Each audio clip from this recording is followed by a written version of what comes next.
All right, welcome to The Explainer. Today we're going to tackle something that can feel, well, a little daunting. The official T2 Corporate Tax Guide from the Canada Revenue Agency.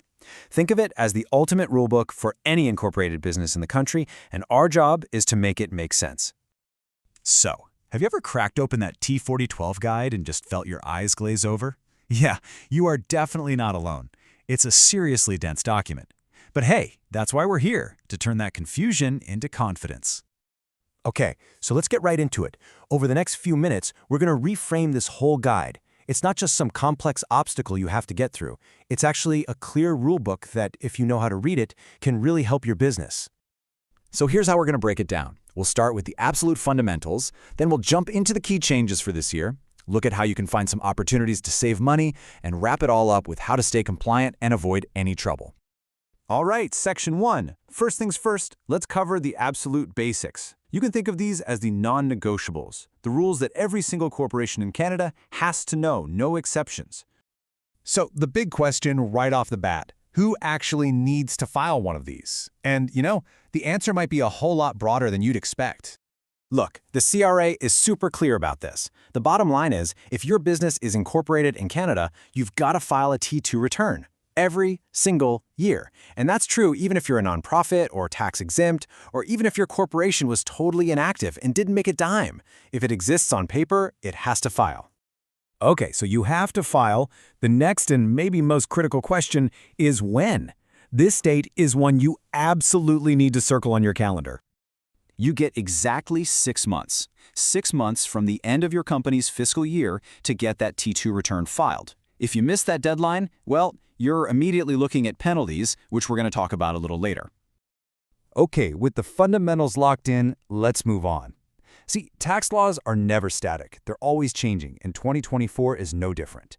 So let's dig into the urgent updates for this year that could have a real direct impact on your business's bottom line.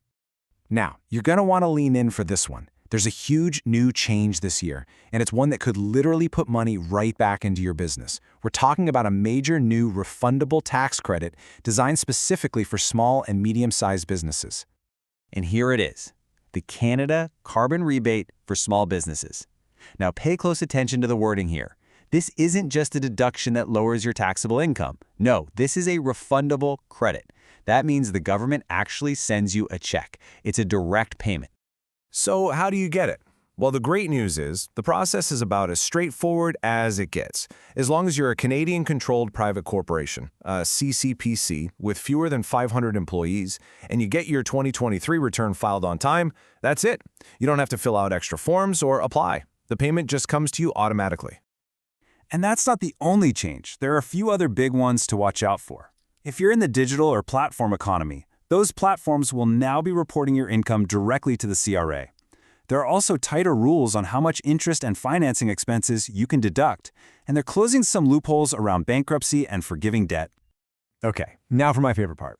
We've talked about the must-dos, the obligations. So let's flip the script and talk about the opportunities. This is all about how you can actually use the tax code to your advantage and get some money back in your pocket. I'm serious about this next one.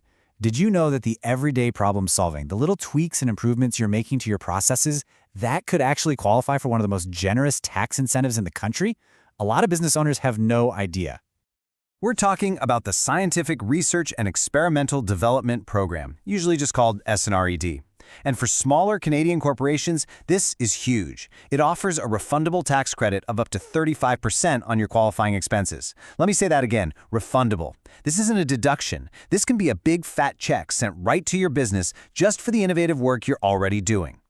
And hey, the opportunities don't stop with SRNID. The tax guide is packed with them. You've got credits for film and video production, for investing in clean energy, for creating apprenticeship jobs. There are even specific credits at the provincial level for things like digital media. It really pays to do your homework and see what your business might be eligible for. All right, on to our final section. And this one's all about defense, protecting your business.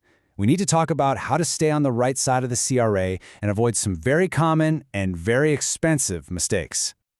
This right here, this is straight from the CRA's guide, and you should read it as a serious warning.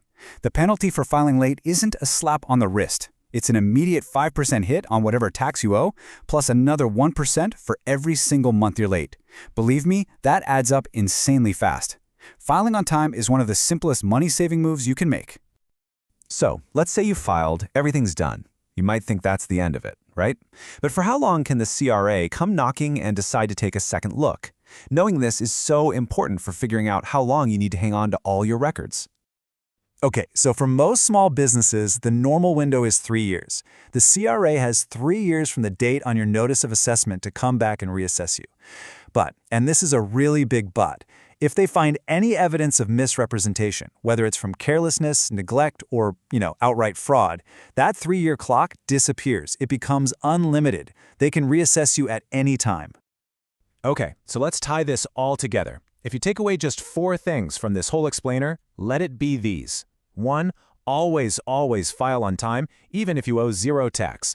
2. Know what's new for 2024, especially that carbon rebate. 3. Be proactive. Go looking for those credits like SR need. And 4. Keep great records. It's your best defense. And that really brings us to the final, most important question you should ask yourself. Do you see tax season as just a painful chore you have to get through, or can you see it as a strategic opportunity? Because with the right knowledge of that T2 guide, it really can be. It shifts from being just an obligation to becoming a powerful tool you can use to grow your business.